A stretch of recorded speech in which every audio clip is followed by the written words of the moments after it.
ពេលព្រឹកនៅភ្នំពេញគឺជាពេលវេលាដែលទីក្រុងភ្ញាក់ឡើងវិញបន្ទាប់ពីការស្ងប់ស្ងាត់នៃយប់ពលឺថ្ងៃដំបូងបញ្ចេញពលឺស្រទន់លើអគារខ្ពស់ៗនិងផ្លូវធំ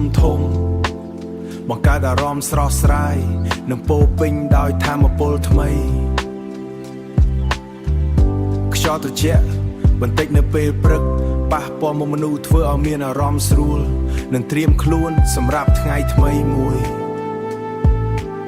តាមដងផ្លូវធំនិងផ្លូវតូចនោះចាប់ផ្ដើមធ្វើចរាចរណ៍យ៉ាងសកម្មសរសើរស្លៀកឯកសណ្ឋានស្អាតជិះកង់ឬជិះម៉ូតូជាមួយឪពុកម្ដាយដើម្បីទៅសាលាខ្លះទៀតដើរជាក្រុមជាមួយមិត្តភ័ក្តិពោរពេញដោយសំណើចនិងសំឡេងនិយាយលេងខណៈដែលមនុស្សធ្វើការភាពមាញឹកនៅភ្នំពេញពេលព្រឹកគឺជារូបភាពមួយដែលបង្ហាញពីជីវិតរស់នៅរវល់រវាងការងារការសិក្សានៅអាជីវកម្មប្រចាំថ្ងៃការសិក្សានៅអាជីវកម្មប្រចាំថ្ងៃនៅចន្លោះម៉ោងប្រហែល10ស្ទើរព្រឹកដល់អូព្រីវីស្ទើរសមព្រឹកដល់ប្រសៀងព្រឹកគេអាចឃើញចរាចរណ៍កើនឡើងយ៉ាងខ្លាំងព្រោះជាពេលដែលមនុស្សភាគច្រើនយ៉ាងឆាំងព្រោះជាពេលដែលមនុស្សភាគច្រើនចេញពីផ្ទះទៅធ្វើការនិងទៅសាលារៀននៅតាមដងផ្លូវធំដូចជាមហាវិថីឬច្រកប្រសពធំមានម៉ូតូជាចម្បងហូរទៅមកយ៉ាងច្រើនពិតប្រាកដណាស់ម៉ូតូគឺជាមធ្យោបាយធ្វើដំណើរដែលច្រើនបំផុតក្នុងទីក្រុងនេះដោយអាចមានចំនួនលើសកន្លះនៃចរន្តទាំងមូលជាមួយគ្នានេះនឹងកង់បញ្ជូលគ្នាបង្កើតឲ្យមានភាពច្របូកច្របល់ប៉ុន្តែវាដំណើរការទៅមុខបានដោយរបៀបផ្ទាល់ខ្លួនរបស់វាពេលព្រឹកនេះអ្នកអាចឮសំឡេងម៉ាស៊ីនម៉ូតូសំឡេងហុងឡាននិងសំឡេងមនុស្សនិយាយគ្នាបង្កើតជាបរិយាកាសរស់រវើកមួយនៅជិតសាលារៀនមានសិស្សសាលាភ័ក្រឯកសោះឡានឋានឈររងចាំឬឪពុកម្ដាយដឹកកូនទៅរៀនខណៈពេលដូចគ្នាអ្នកលក់ដូរនៅផ្សារឬតាមផ្លូវក៏ចាប់ផ្ដើមបើកលក់ដូរដោយមានអតិថិជនចូលទិញអញអាហារពេលព្រឹកឬទំនិញផ្សេងបើទោះបីជាមើលទៅរញ៉េរញ៉ៃនិងចង្អៀតខ្លះក៏ដោយភាពមមាញឹកនេះបង្ហាញពីការអភិវឌ្ឍនិងសកម្មភាពសេដ្ឋកិច្ចរបស់ទីក្រុងភ្នំពេញគឺជាទីក្រុងដែលមិនធ្លាប់ចលនាហើយពេលព្រឹកគឺជាពេលដែលបង្ហាញច្បាស់បំផុតពីជីវិតរស់នៅដ៏សកម្មរបស់ប្រជាជនដោយសង្ខេបភាពមាញឹកនៅភ្នំពេលព្រឹកគឺជាការរួមបញ្ចូលរវាងចរាចរណ៍មនុស្សការធ្វើដំណើរនិងភាពរស់នៅដែលបង្កើតជាបរិយាពីមួយមិនដូចទីក្រុងផ្សេងទេ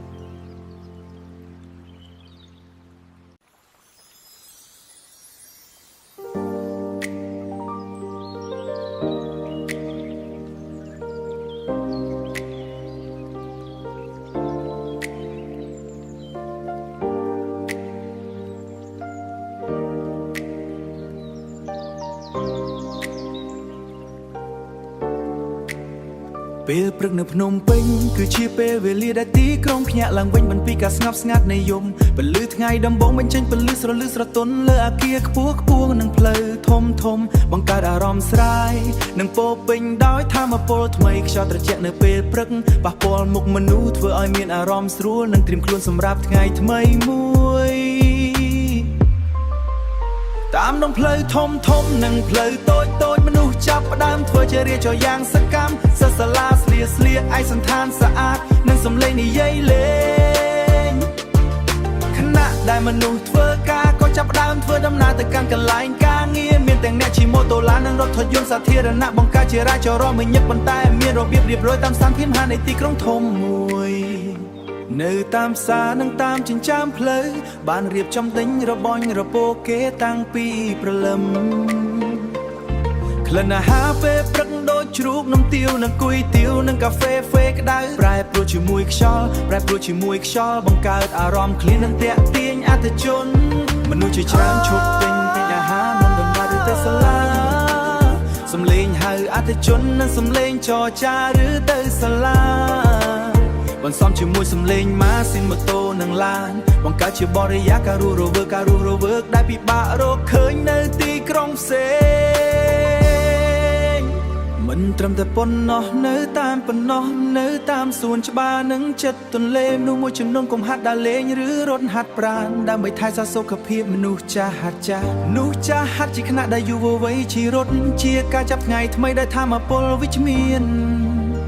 ទិដ្ឋភាពទាំងនេះបង្ហាញពីជីវិតរស់នៅដ៏សាមញ្ញប៉ុន្តែមានន័យពេលព្រឹកនៅភ្នំពេញគឺជាពេលវេលាគឺជាលាដែលបង្ហាញជីវិតបត់បោទីក្រុងវាជាពេលដែលមនុស្សគ្រប់រូបចាប់ផ្ដើមបំពេញភារកិច្ចនិងសុបិនរបស់ខ្លួនទោះបីជាមានភាពមមាញឹកក៏នៅតែមានភាពស្រស់ស្រាយនិងក្តីសង្ឃឹមសម្រាប់ថ្ងៃថ្មីមួយដែលកំពុងចាប់ផ្ដើមពេលព្រឹកនៅភ្នំពេញស្រស់ស្រាយក្តីសង្ឃឹមថ្ងៃថ្មីមួយ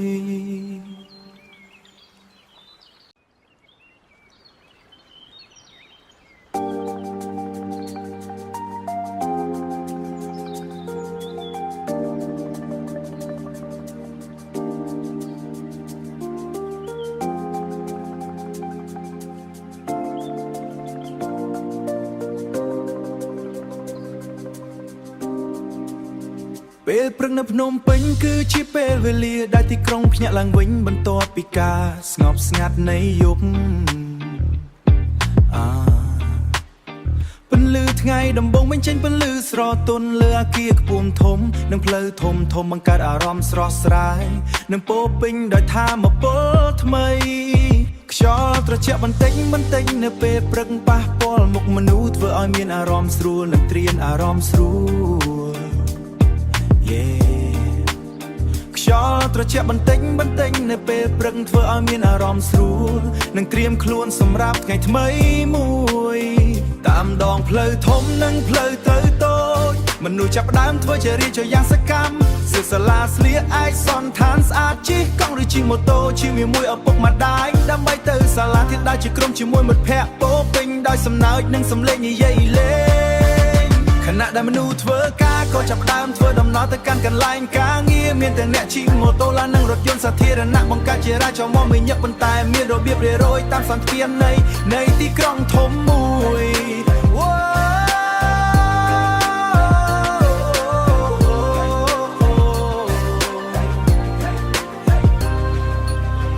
នៅតាមផ្សារនិងតាមចិញ្ចើមផ្លូវអ្នកលក់ដូរបានរៀបចំទំនិញរបស់ពួកគេតាំងពីព្រលឹមក្លិនអាហារពេលព្រឹកដូចជាគុយទាវនិងហ្វេក្តៅប្រែប្រួលជាហ្វេក្តៅប្រែប្រួលជាមួយខ្យល់បង្កើតអារម្មណ៍ឃ្លាននិងទាក់ទាញអតិថិជនមនុស្សជាច្រើនជប់ទិញអាហារមុនបន្តទៅធ្វើការឬទៅសាលា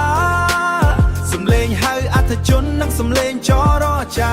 ទិញលក់បន្សំជាមួយសំឡេងម៉ាស៊ីនម៉ូតូនិងឡានបង្កើតជាបរិយាកាសរស់រវើកដែលពិបាករកឃើញនៅទីក្រុងផ្សេងមិនត្រឹមតែប៉ុណ្ណោះនៅតាមសួនច្បារនិងចិនទន្លេមនុស្សមួយចំនួនកំពុងហាត់ប្រាណទិដ្ឋភាពទាំងនេះបង្ហាញពីជីវិតរស់នៅដ៏សាញ់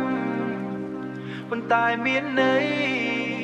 ពេលព្រឹកនៅភ្នំពេញគឺជាពេលវេលាដែលបង្ហាញពីជីវិតពិតរបស់ទីក្រុង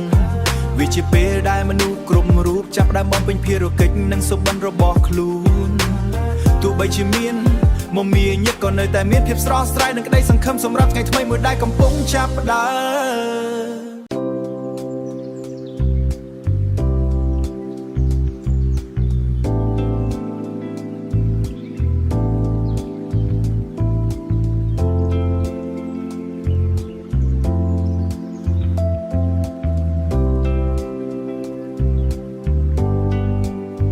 ពេលព្រឹកនៅភ្នំពេញគឺជាពេលវេលាដែលទីក្រុងភ្ញាក់ឡើងវិញបន្ទាប់ពីការស្ងប់ស្ងាត់នៃយប់ពន្លឺថ្ងៃដំបូងបញ្ចេញពន្លឺស្រទន់លើអគារខ្ពស់ខ្ពស់និងផ្លូវធំធំបង្កើតអារម្មណ៍ស្រស់ស្រាយនិងពោរពេញដោយថាមពលថ្មីខ្យល់ត្រជាក់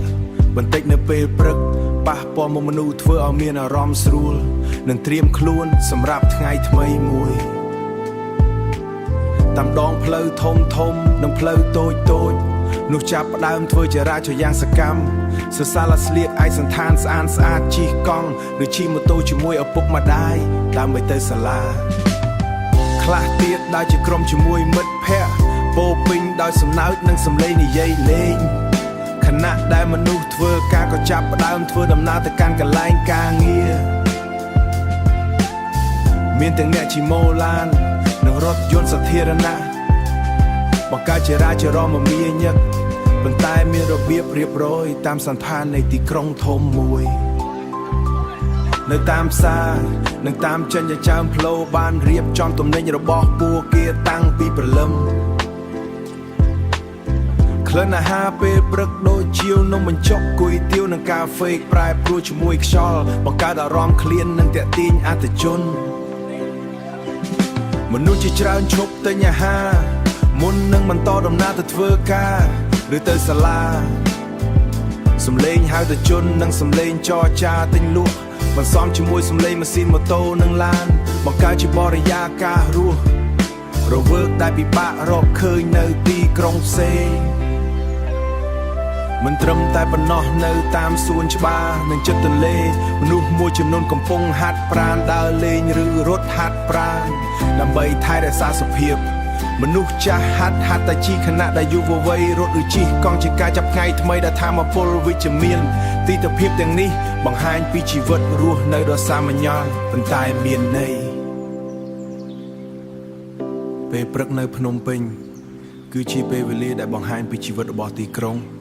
វាជាពេលដែលមនុស្សគ្រប់សំថ្ងៃថ្មីមួយដែលកំពុងចាប់ផ្ដើម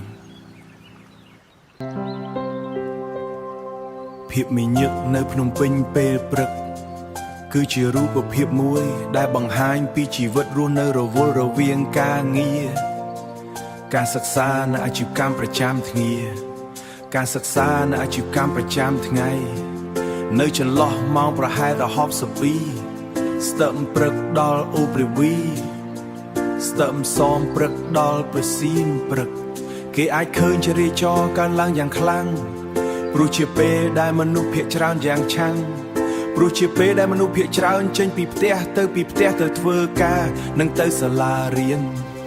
នៅតាមដងផ្លូវធំដូចជាមហាវិថីឬច្រកប្រសពធំមានម៉ូតូជាចម្បងហូរទៅមកយ៉ាងច្រើនពិតប្រាកដណាស់ម៉ូតូគឺជាមធ្យោបាយធ្វើដំណើរដែលច្រើនបំផុតក្នុងទីក្រុងនេះដោយអាចមានចំនួនលើសកន្លះនៃចន្លោះនៃចរន្តទាំងមូលជាមួយគ្នានេះនឹងកង់បញ្ជូលគ្នាបង្កើតឲ្យមានភាពច្របូកច្របល់ប៉ុន្តែវាដំណើរការទៅមុខបានដោយរបៀបផ្ទាល់ខ្លួនរបស់វាពេលព្រឹកនេះអ្នកអាចឮសំឡេងម៉ាស៊ីនម៉ូតូសំឡេងហុងឡាននិងសំឡេងហុងឡាននិងសំឡេងមនុស្សនិយាយគ្នាបង្កើតជាបរិយាកាសរស់រវើកមួយនៅជិតសាលារៀនមានសិស្សសាលាវៈឯកសន្តានឋានឈររងចាំឬឪពុកម្ដាយដឹកកូនទៅរៀនខណៈពេលដូចគ្នាអ្នកលក់ដូរនៅផ្សារឬតាមផ្លូវក៏ចាប់ផ្ដើមបើកលក់ដូរដោយមានអតិថិជនចូលទិញអញអាហារពេលព្រឹកឬទំនិញផ្សេងបើទោះបីជាមើលទៅរញ៉េរញ៉ៃនិងចង្អៀតខ្លះក៏ដោយភាពមមាញឹកនេះបង្ហាញពីការអភិវឌ្ឍនិងសកម្មភាពសេដ្ឋកិច្ចរបស់ទីក្រុងភ្នំពេញគឺជាទីក្រុងដែលមិនធ្លាប់ចលនាហើយពេលព្រឹកគឺជាពេលដែលបង្ហាញច្បាស់បំផុតពីជីវិតរស់នៅដ៏សកម្មរបស់ប្រជាជនដោយសង្ខេបភាពមាញឹកនៅភ្នំពេលព្រឹក គឺជាការរួមបញ្ចូលរវាងចរាចរណ៍មនុស្សការធ្វើដំណើរនិងភាពរស់នៅដែលបង្កើតជាបរិយាពីមួយមិនដូចទីក្រុងផ្សេងទេ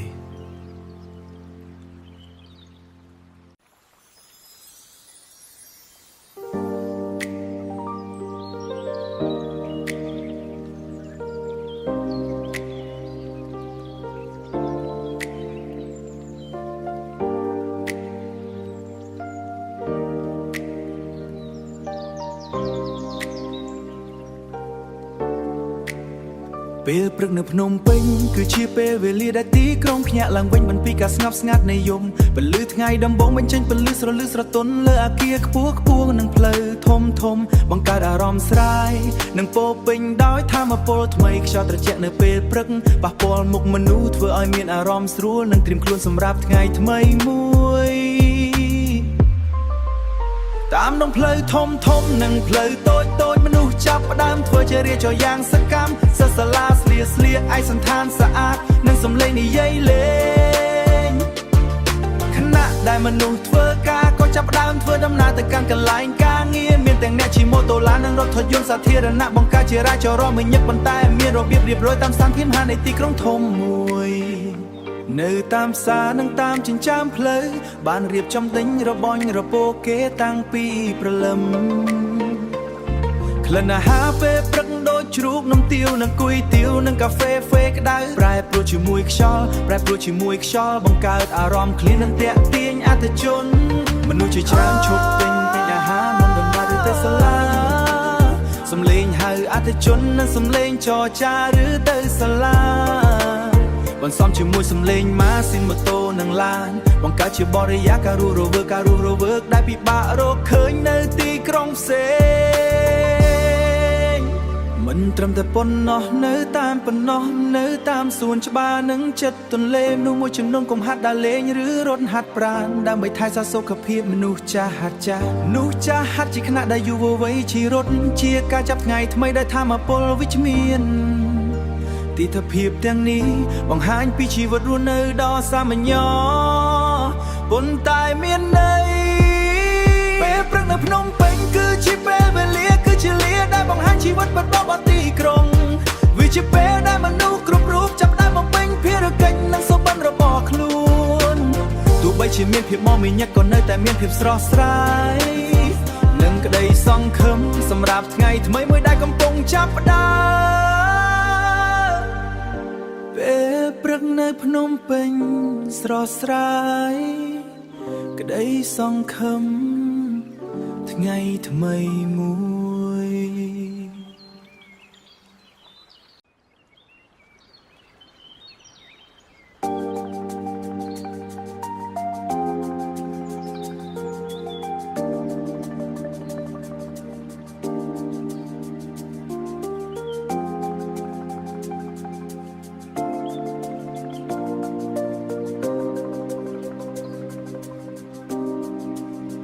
ពេលព្រឹកនៅភ្នំពេញគឺជាពេលវេលាដែលទីក្រុងភ្ញាក់ឡើងវិញបន្ទាប់ពីការស្ងប់ស្ងាត់នៃយប់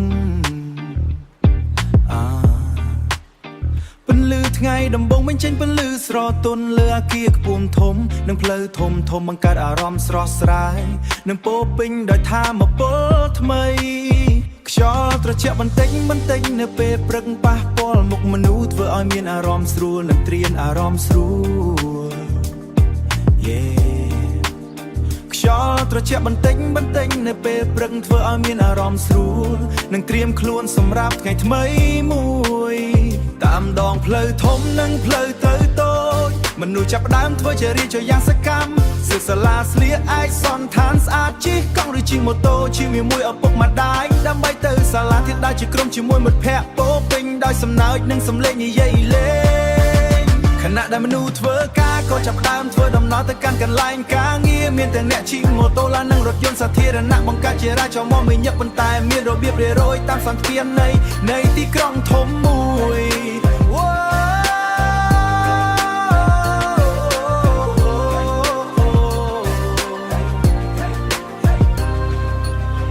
នៅតាមផ្សារនិងតាមចិញ្ចើមផ្លូវអ្នកលក់ដូរបានរៀបចំទំនិញរបស់ពួកគេតាំងពីព្រលឹមក្លិនអាហារពេលព្រឹកដូចជាបាយសាច់ជ្រូកគុយ ទៀវនឹងហ្វេក្តៅប្រែព្រោះជាហ្វេក្តៅប្រែព្រោះជាមួយខ្យល់បង្កើតអារម្មណ៍ឃ្លាននិងតាក់ទាញអតិថិជនមនុស្សជាច្រើនជប់ទិញអាហារមុននឹងបន្តទៅធ្វើការឬទៅសាលាសំឡេងហៅអតិថិជននិងសំឡេងចរចាទិញលក់បន្សំជាមួយសំឡេងម៉ាស៊ីនម៉ូតូនិងឡានបង្កើតជាបរិយាកាសរស់រវើកដែលពិបាករកឃើញនៅទីក្រុងផ្សេងមិនត្រឹមតែប៉ុណ្ណោះនៅតាមសួនច្បារនិងចិនទន្លេមនុស្សមួយចំនួនកំពុងហាត់ប្រាណទិដ្ឋភាពទាំងនេះបង្ហាញពីជីវិតរស់នៅដ៏សាញ់ប៉ុន្តែមានន័យពេលព្រឹកនៅភ្នំពេញគឺជាពេលវេលាដែលបង្ហាញពីជីវិតពិតរបស់ទីក្រុង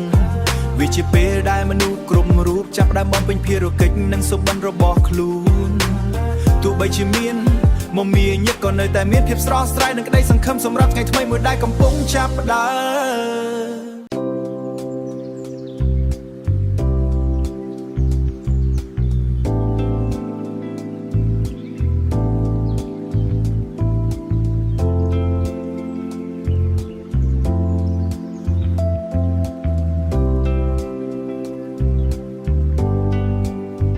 ពេលព្រឹកនៅភ្នំពេញគឺជាពេលវេលាដែលទីក្រុងភ្ញាក់ឡើងវិញបន្ទាប់ពីការស្ងប់ស្ងាត់នៃយប់ពន្លឺថ្ងៃដំបូងបញ្ចេញពន្លឺស្រទន់លើអគារខ្ពស់និងផ្លូវធំបង្កើតអារម្មណ៍ស្រស់ស្រាយនិងពោរពេញដោយថាមពលថ្មីខ្យល់ត្រជាក់បន្តិចនៅពេលព្រឹកប៉ះពាល់មកមនុស្សធ្វើឲ្យមានអារម្មណ៍ស្រួលនិងត្រៀមខ្លួនសម្រាប់ថ្ងៃថ្មីមួយតាមដងផ្លូវធំនិងផ្លូវតូចនោះចាប់ផ្ដើមធ្វើចរាចរណ៍យ៉ាងសកម្មសិស្សាលាស្លៀកឯកសណ្ឋានស្អាតជិះកង់ឬជិះម៉ូតូជាមួយឪពុកម្ដាយដើម្បីទៅសាលាខ្លះទៀតដើរជាក្រុមជាមួយមិត្តភ័ក្តិពោរពេញដោយសំណើចនិងសំឡេងនិយាយលេងខណៈដែលមនុស្សធ្វើការក៏ចាប់ផ្ដើមធ្វើដំណើរទៅកាន់កន្លែងការងារមានទាំងអ្នកជិះម៉ូឡាននិងរថយន្តសាធារណៈបង្កើតចរាចរណ៍មមាញឹកប៉ុន្តែមានរបៀបរៀបរយតាមសន្តាននៃទីក្រុងធំមួយនៅតាមផ្សារនិងតាមចិញ្ចចើមផ្លូវបានរៀបចំទំនិញរបស់ពួកគេតាំងពីព្រលឹមក្លិនអាហារពេលព្រឹកដូចជាវនំបញ្ចុកគុយទាវនិងកាហ្វេប្រែប្រួលជាមួយខ្យល់បង្កើតអារម្មណ៍ឃ្លាននិងទាក់ទាញអតិថិជនមនុស្សជាច្រើនឈប់ទិញអាហារមុននឹងបន្តដំណើរទៅធ្វើការឬទៅសាលាសំឡេងហៅទៅជននិងសំឡេងចរចាទិញលក់បន្សំជាមួយសំឡេងម៉ាស៊ីនម៉ូតូនិងឡានបង្កើតជាបរិយាកាសរស់រវើកដែលពិបាករកឃើញនៅទីក្រុងផ្សេងមិនត្រឹមតែប៉ុណ្ណោះនៅតាមសួនច្បារនិងជិតទន្លេមនុស្សមួយចំនួនកំពុងហាត់ប្រាណដើរលេងឬរត់ហាត់ប្រាណដើម្បីថែរក្សាសុខភាពមនុស្សចាស់ហាត់តែជិះខណៈដែលយុវវ័យរត់ឬជិះកង់ជាការចាប់ថ្ងៃថ្មីដែលថាមពលវិជ្ជមានទិដ្ឋភាពទាំងនេះបង្ហាញពីជីវិតរស់នៅដ៏សាមញ្ញប៉ុន្តែមានន័យពេលព្រឹកនៅភ្នំពេញគឺជាពេលវេលាដែលបង្ហាញពីជីវិតរបស់ទីក្រុងវាជាពេលដែលមនុស្សគ្រប់សំថ្ងៃថ្មីមួយដែលកំពុងចាប់ផ្ដើមភាពមាញឹកនៅភ្នំពេញពេលព្រឹកគឺជារូបភាពមួយដែលបង្ហាញពីជីវិតរស់នៅរវល់រវាងការងារការសិក្សានៅអាជីវកម្មប្រចាំថ្ងៃការសិក្សានៅអាជីវកម្មប្រចាំថ្ងៃនៅចន្លោះម៉ោងប្រហែលដល់62ស្ទឹមព្រឹកដល់អូព្រាវីស្ទឹមសមព្រឹកដល់ប្រសៀងព្រឹកគេអាចឃើញចរាចរណ៍កើនឡើងយ៉ាងខ្លាំងព្រោះជាពេលដែលមនុស្សភាគច្រើនយ៉ាងឆាំងព្រោះជាពេលដែលមនុស្សភាគច្រើនចេញពីផ្ទះទៅធ្វើការនិងទៅសាលារៀននៅតាមដងផ្លូវធំដូចជាមហាវិថីឬច្រកប្រសពធំមានម៉ូតូជាចម្បងហូរទៅមកយ៉ាងច្រើនពិតប្រាកដណាស់ម៉ូតូគឺជាមធ្យោបាយធ្វើដំណើរដែលច្រើនបំផុតក្នុងទីក្រុងនេះដោយអាចមានចំនួនលើសកន្លះនៃចន្លោះនៃចរន្តទាំងមូល ជាមួយគ្នានេះនឹងកង់បញ្ជួលគ្នាបង្កើតឲ្យមានភាពច្របូកច្របល់ប៉ុន្តែវាដំណើរការទៅមុខបានដោយរបៀបផ្ទាល់ខ្លួនរបស់វាពេលព្រឹកនេះអ្នកអាចឮសំឡេងម៉ាស៊ីនម៉ូតូសំឡេងហុងឡាននិងសំឡេងហុងឡាននិងសំឡេងមនុស្សនិយាយគ្នាបង្កើតជាបរិយាកាសរស់រវើកមួយនៅជិតសាលារៀនមានសិស្សសាលាវៈឯកសាលាឋានចូលរងចាំ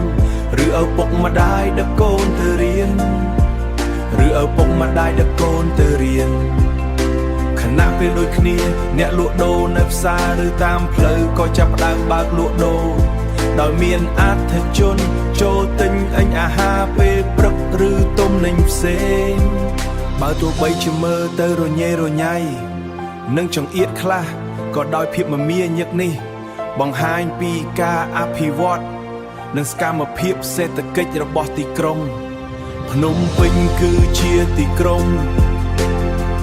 ដែលមិនធ្លាប់ចលនាហើយពេលព្រឹកគឺជាពេលដែលបង្ហាញច្បាស់បំផុតពីជីវិតរស់នៅដ៏សកម្មរបស់ប្រជាជនដោយសង្ខេបភាពមញឹកនៅភ្នំពេលព្រឹកគឺជាការរួមបញ្ចូលរវាងចរាចរណ៍មនុស្សការធ្វើដំណើរនិងភាពរស់នៅដែលបង្កើតជាបរិយាពីមួយមិនដូចទីក្រុងផ្សេងទេ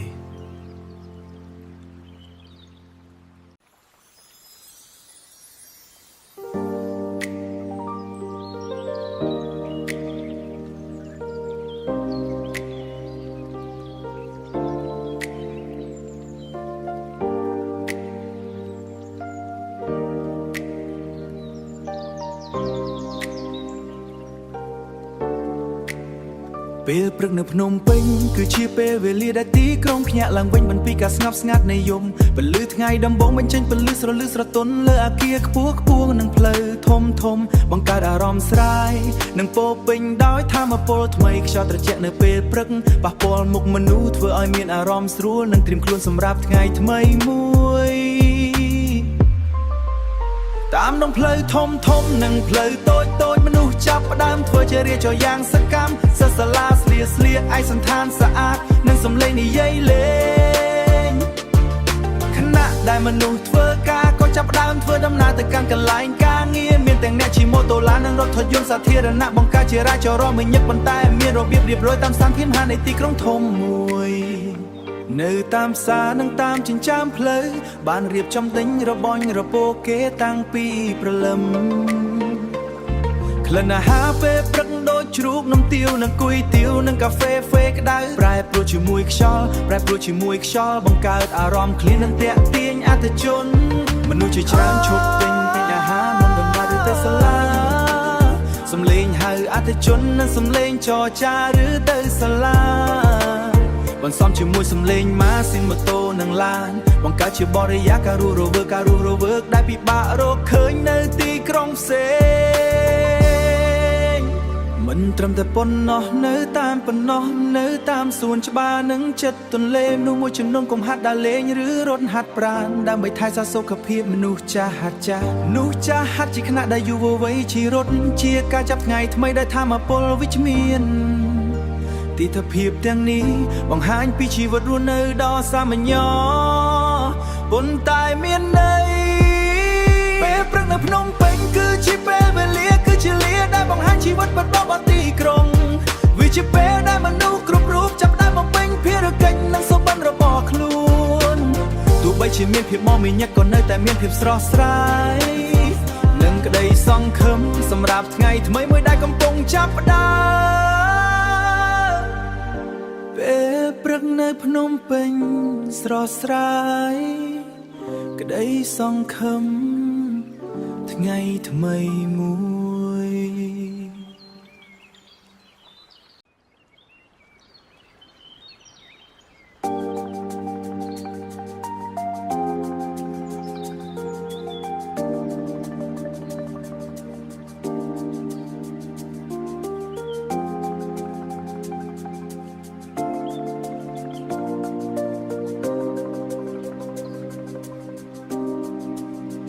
ពេលព្រឹកនៅភ្នំពេញគឺជាពេលវេលាដែលទីក្រុងភ្ញាក់ឡើងវិញបន្ទាប់ពីការស្ងប់ស្ងាត់នៃយប់ นลือថ្ងៃដំបងបញ្ចេញពន្លឺស្រទន់លើអាគារខ្ពស់ធំនិងផ្លូវធំធំបង្កើតអារម្មណ៍ស្រស់ស្រាយនិងពោពេញដោយថាមពលថ្មីខ្យល់ត្រជាក់បន្តិចបន្តិចនៅពេលព្រឹកប៉ះពាល់មុខមនុស្សធ្វើឲ្យមានអារម្មណ៍ស្រួលនិងត្រៀនអារម្មណ៍ស្រួល ខ្យល់ត្រជាក់បន្តិចបន្តិចនៅពេលព្រឹកធ្វើឲ្យមានអារម្មណ៍ស្រួលនិងត្រៀមខ្លួនសម្រាប់ថ្ងៃថ្មីមួយតាមដងផ្លូវធំនិងផ្លូវទៅតូចមនុស្សចាប់ផ្ដើមធ្វើជារៀនយ៉ាងសកម្មសិស្សសាលាស្លៀកឯកសន្តានស្អាតជិះកង់ឬជិះម៉ូតូជាមួយឪពុកម្ដាយដើម្បីទៅសាលាធាតុដើរជាក្រុមជាមួយមិត្តភ័ក្តិពោពេញដោយសំណើចនិងសំឡេងនិយាយលេងខណៈដែលមនុស្សធ្វើការក៏ចាប់ផ្ដើមធ្វើដំណើរទៅកាន់កន្លែងការងារមានទាំងអ្នកជិះម៉ូតូឡាននិងរថយន្តសាធារណៈបង្កើតជាចរាចរណ៍មកមានញឹកប៉ុន្តែមានរបៀបរៀបរយតាមសន្តាននៃទីក្រុងធំមួយ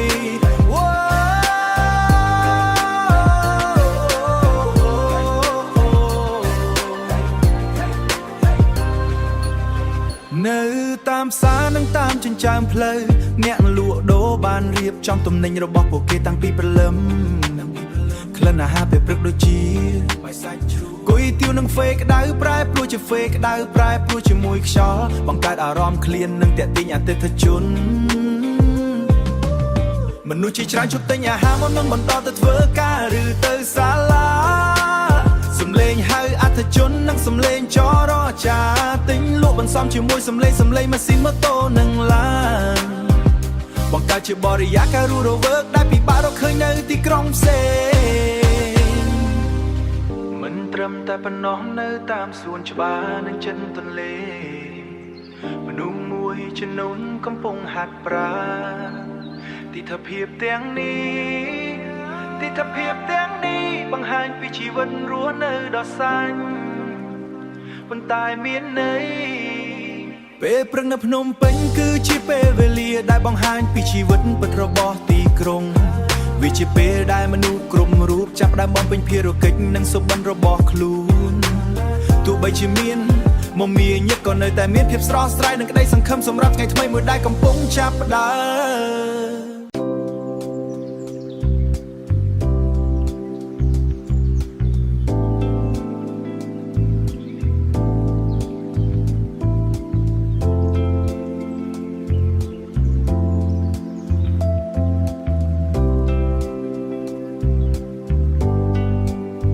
ពេលព្រឹកនៅភ្នំពេញគឺជាពេលវេលាដែលទីក្រុងភ្ញាក់ឡើងវិញបន្ទាប់ពីការស្ងប់ស្ងាត់នៃយប់ពន្លឺថ្ងៃដំបូងបញ្ចេញពន្លឺស្រទន់លើអាគារខ្ពស់និងផ្លូវធំបង្កើតអារម្មណ៍ស្រស់ស្រាយនិងពោពេញដោយថាមពលថ្មីខ្យល់ត្រជាក់បន្តិចនៅពេលព្រឹកប៉ះពាល់មកមនុស្សធ្វើឲ្យមានអារម្មណ៍ស្រួលនិងត្រៀមខ្លួនសម្រាប់ថ្ងៃថ្មីមួយតាមដងផ្លូវធំនិងផ្លូវតូចនោះចាប់ផ្ដើមធ្វើចរាចរណ៍យ៉ាងសកម្មសិស្សសាលាស្លៀកឯកសន្តានស្អាតជិះកង់ឬជិះម៉ូតូជាមួយឪពុកម្ដាយដើម្បីទៅសាលាខ្លះទៀតដើរជាក្រុមជាមួយមិត្តភ័ក្តិពោពេញដោយសំណើចនិងសំឡេងនិយាយលេងខណៈដែលមនុស្សធ្វើការក៏ចាប់ផ្ដើមធ្វើដំណើរទៅកាន់កន្លែងការងារមានទាំងអ្នកជិះម៉ូឡាននិងរថយន្តសាធារណៈបង្កើតចរាចរណ៍មមាញឹកប៉ុន្តែមានរបៀបរៀបរយតាមសន្តាននៃទីក្រុងធំមួយនៅតាមផ្សារនិងតាមចិញ្ចើមផ្លូវបានរៀបចំទំនិញរបស់ពួកគេតាំងពីព្រលឹមក្លិនអាហារពេលព្រឹកដូចជានំបញ្ចុកគុយទាវនិងកាហ្វេប្រែប្រួលជាមួយខ្យល់បង្កើតអារម្មណ៍ឃ្លាននិងទាក់ទាញអតិថិជនមនុស្សជាច្រើនឈប់ទិញអាហារមុននឹងបន្តដំណើរទៅធ្វើការឬទៅសាលាសំឡេងហៅទៅជននិងសំឡេងចរចាទិញលក់បន្សំជាមួយសំឡេងម៉ាស៊ីនម៉ូតូនិងឡានបង្កើតជាបរិយាកាសរស់រវើកដែលពិបាករកឃើញនៅទីក្រុងផ្សេងមិនត្រឹមតែប៉ុណ្ណោះនៅតាមសួនច្បារនិងជិតទន្លេមនុស្សមួយចំនួនកំពុងហាត់ប្រាណដើរលេងឬរត់ហាត់ប្រាណដើម្បីថែរក្សាសុខភាព មនុស្សចាស់ហាត់តែជីខណៈដែលយុវវ័យរត់ឬជិះកង់ជាការចាប់ថ្ងៃថ្មីដែលថាមពលវិជ្ជមានទីតភាពទាំងនេះបង្ហាញពីជីវិតរស់នៅដ៏សាមញ្ញប៉ុន្តែមានន័យពេលព្រឹកនៅភ្នំពេញគឺជាពេលវេលាដែលបង្ហាញពីជីវិតរបស់ទីក្រុងវាជាពេលដែលមនុស្សគ្រប់សំថ្ងៃថ្មីមួយដែលកំពុងចាប់ផ្ដើម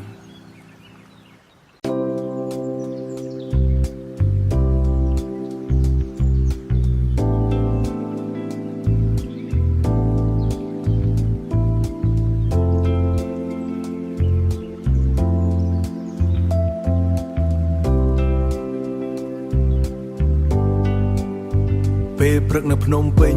គឺជាពេលវេលាដែលទីក្រុងភ្ញាក់ឡើងវិញបន្ទាប់ពីការស្ងប់ស្ងាត់នៃយប់ពន្លឺថ្ងៃដំបូងបញ្ចេញពន្លឺស្រទន់លើអគារខ្ពស់ៗនិងផ្លូវធំបង្កើតអារម្មណ៍ស្រស់ស្រាយនិងពោរពេញដោយថាមពលថ្មីខ្យល់ត្រជាក់បន្តិចនៅពេលព្រឹកប៉ះពាល់មកមនុស្សធ្វើឲ្យមានអារម្មណ៍ស្រួលនិងត្រៀមខ្លួនសម្រាប់ថ្ងៃថ្មីមួយ